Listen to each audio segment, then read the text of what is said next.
നമസ്കാരം.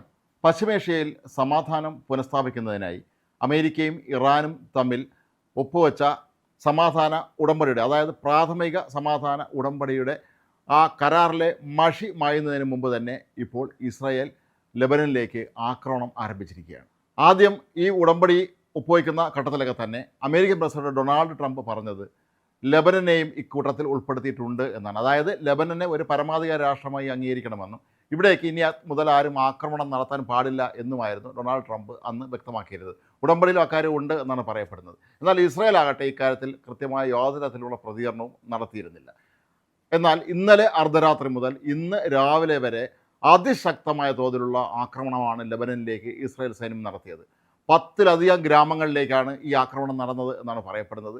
18 പേർ കൊല്ലപ്പെട്ടു എന്നാണ് പ്രാഥമിക റിപ്പോർട്ട്. ഒരുപക്ഷെ മരണസംഖ്യ ഇതിലും ഉയരാൻ സാധ്യതയുണ്ട് എന്നും പറയപ്പെടുന്നുണ്ട്.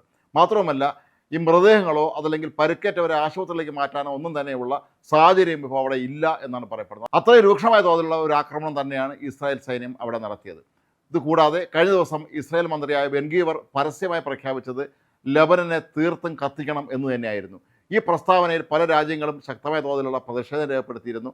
എന്നാൽ ഇതൊന്നും തന്നെ വകവയ്ക്കാതെ ഇസ്രായേൽ തങ്ങളുടെ സുരക്ഷിതത്വമാണ്, തങ്ങളുടെ ജനങ്ങളുടെ സുരക്ഷിതത്വമാണ് പ്രധാനം എന്ന് പറഞ്ഞുകൊണ്ട് തന്നെയാണ് ഇപ്പോൾ ലെബനനിലേക്ക് ഇത്തരത്തിലുള്ള ഈ ആക്രമണം നടത്തിക്കൊണ്ടിരിക്കുന്നത്. ഇന്ന് സ്വിറ്റ്സർലൻഡിൽ വെച്ച് അമേരിക്കയുടെയും ഇറാൻ്റെയും പ്രതിനിധികൾ തമ്മിൽ ചർച്ച നടത്താനും അവിടെ വെച്ച് ഒരുപക്ഷെ കൂടുതൽ സമാധാന ഉടമ്പടികളിലേക്ക് നീങ്ങാനുമൊക്കെ ധാരണയായിരിക്കുകയായിരുന്നു. പക്ഷെ പെട്ടെന്നാണ് ഇത് മാറ്റിവെച്ചത്. അമേരിക്കൻ വൈസ് പ്രസിഡന്റ് JD വാൻസാണ് സ്വിറ്റ്സർലൻഡിലെ ജനീവയിൽ നടക്കുന്ന ഈ ചർച്ചകളിലേക്ക് പങ്കെടുക്കാൻ നിശ്ചയിച്ചിരുന്നത്. അവസാന നിമിഷം അദ്ദേഹത്തിൻ്റെ യാത്ര റദ്ദാക്കിയതായി വിവരം പുറത്തു വന്നിട്ടുണ്ട്. ഇതിൻ്റെയും അടിസ്ഥാനപരമായ കാരണം ഇപ്പോൾ അവിടെ വീണ്ടും ലെബനനിൽ ഇസ്രായേൽ നടത്തുന്ന ഈ ആക്രമണമാണ് എന്നാണ് പറയപ്പെടുന്നത്. ഏതായാലും ഇസ്രായേലിനെ സംബന്ധിച്ചിടത്തോളം അവരെ 4 ഭാഗത്തു നിന്നും ആക്രമിക്കുന്ന തീവ്രവാദ സംഘടന ഹിസ്ബുള്ളയും ഹൂത്തി മുതലെയും ഹമാസിനെ എല്ലാം തന്നെ സഹായിക്കുന്നത് ഇറാനാണ്. അതുകൊണ്ട് തന്നെ ഇറാനുമായി പെട്ടെന്നൊരു സമാധാന സന്ധിക്ക് തങ്ങൾ തയ്യാറല്ല എന്നുള്ള ഒരു നിലപാടിലേക്കാണ് ആദ്യം മുതൽ തന്നെ ഇസ്രായേൽ പ്രധാനമന്ത്രി ബെഞ്ചമിൻ നെതന്യാഹു പോയിരുന്നത്. ലെബനൻ നമുക്കറിയാം, ഒരു കാലത്ത് കിഴക്കിൻ്റെ സ്വിറ്റ്സർലൻഡ് എന്നറിയപ്പെടുന്ന അത്രയും മനോഹരമായ ഒരു ഭൂവിഭാഗമായിരുന്നു. അവിടെയാണ് ഹിസ്ബുള്ള തീവ്രവാദികൾ കടന്നു കയറി അവരുടെ ശക്തി സ്ഥാപിച്ചതും അവർ അവിടുത്തെ വീടുകളിൽ പോലും ആയുധങ്ങൾ സ്ഥാപിച്ച് തങ്ങളുടെ ആയുധപ്പുരകളായി സാധാരണക്കാരുടെ വീടുകൾ പോലും മാറ്റിയതുമൊക്കെ തന്നെ. മാത്രമല്ല, അവിടുത്തെ ഭരണത്തിൽ പോലും പങ്കാളിത്തം ലഭിക്കുന്ന തലത്തിലേക്ക് അവർ മാറിക്കഴിഞ്ഞു. എന്നിട്ടാണ് അവർ ഇസ്രായേലിന് നേർക്ക് ആക്രമണം ആരംഭിച്ചത്. നമുക്കറിയാം, 2023 ഒക്ടോബർ 7 ഹമാസ് ആക്രമണത്തിൻ്റെ തൊട്ടടുത്ത ദിവസം തന്നെ ഹിസ്ബുള്ള ഹമാസിന് പിന്തുണ പ്രഖ്യാപിച്ചുകൊണ്ട് ഇസ്രായേലിന് നേർക്ക് ആക്രമണം നടത്തുകയായിരുന്നു. അതിൽ ഇസ്രായേലിന് കനത്ത തിരിച്ചടി നൽകി ഹിസ്ബുള്ളയുടെ തലവനായിരുന്ന ഹസൻ നസ്രുള്ള ഉൾപ്പെടെയുള്ളവരെ വധിച്ചു. അതുപോലെ പേജുകൾ പൊട്ടിച്ചുകൊണ്ടും മറ്റും നിരവധി ഹിസ്ബുള്ള നേതാക്കളെ വധിക്കുകയോ ഗുരുതരമായ പരിക്കേൽപ്പിക്കുകയോ ഒക്കെ തന്നെ ചെയ്തിരുന്നു. എങ്കിൽ പോലും ഇപ്പോഴും ഹിസ്ബുള്ളയ്ക്ക് ലെബനനിൽ ശക്തമായ സാന്നിധ്യമുണ്ട് എന്ന് ഇസ്രായേലിനറിയാം. മാത്രമല്ല, അവർ നിരന്തരമായി ഇസ്രായേലിലേക്ക് ആക്രമണം നടത്തുന്നുമുണ്ട്. അപ്പോൾ ഈ ഒരു സാഹചര്യത്തിൽ ഹിസ്ബുള്ളയെ എന്ത് വില കൊടുത്തും ഇല്ലാതാക്കുക എന്നുള്ളത് തന്നെയാണ് തങ്ങളുടെ ലക്ഷ്യമെന്ന് പറഞ്ഞുകൊണ്ടാണ് ഇസ്രായേൽ ഇത്തരത്തിലുള്ള ആക്രമണം നടത്തുന്നത്.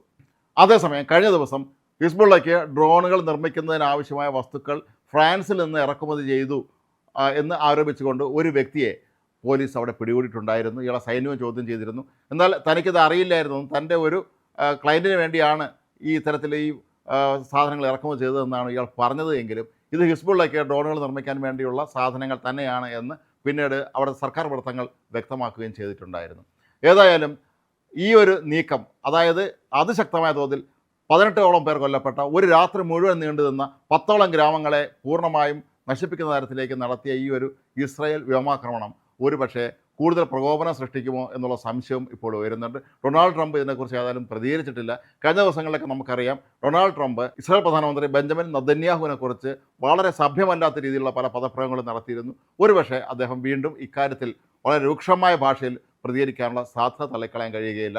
സമാധാന ഉടമ്പടിയിൽ ലെബനൻ ഉൾപ്പെടുത്തിയത് തങ്ങളോട് ചോദിച്ചിട്ടല്ല എന്നുള്ളൊരു നിലപാട് തന്നെയാണ് ഇസ്രായേൽ ആദ്യം മുതൽ സ്വീകരിച്ചിട്ടുള്ളത്. അപ്പോൾ അതുകൊണ്ട് തന്നെ ഇതൊന്നും തന്നെ ഈ കരാർ, ഈ സമാധാന കരാർ ഇത് തങ്ങൾക്ക് ബാധകമല്ല, തങ്ങൾ ഇതിൽ കക്ഷിയല്ല എന്നുള്ള ഒരു നിലപാട് തന്നെയായിരിക്കും, അല്ലെങ്കിൽ ആ ഒരു അഭിപ്രായം തന്നെയായിരിക്കും ഇസ്രായേൽ ഏത് അന്താരാഷ്ട്ര വേദിയിലും ഉയർത്താൻ സാധ്യതയുള്ളത്. കാരണം ഇസ്രായേൽ ഒരു ചെറിയ രാജ്യമാണെന്ന് നമുക്കെല്ലാവർക്കും അറിയാം. അതിനെ 4 ഭാഗത്തു നിന്നും ആക്രമിക്കാൻ ശ്രമിക്കുന്ന ഈ തീവ്രവാദ സംഘടനകളെ അവരെ പ്രോത്സാഹിപ്പിക്കുന്ന ഇറാനോട് ഒരു തരത്തിലും ക്ഷമിക്കാൻ തങ്ങൾ തയ്യാറല്ല എന്നുള്ളൊരു നിലപാടിലേക്ക് തന്നെയാണ് ആദ്യം മുതലേ ഇസ്രായേൽ പോയിരുന്നത്.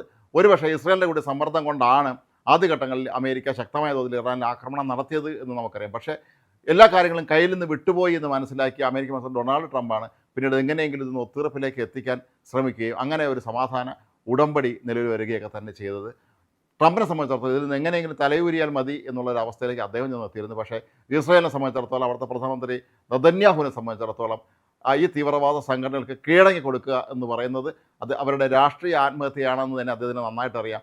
അതുകൊണ്ട് തന്നെയായിരിക്കും അപ്പോൾ ഇത്തരത്തിലുള്ള ഈ ഒരു ആക്രമണം നടത്തിക്കൊണ്ടിരിക്കുന്നത്.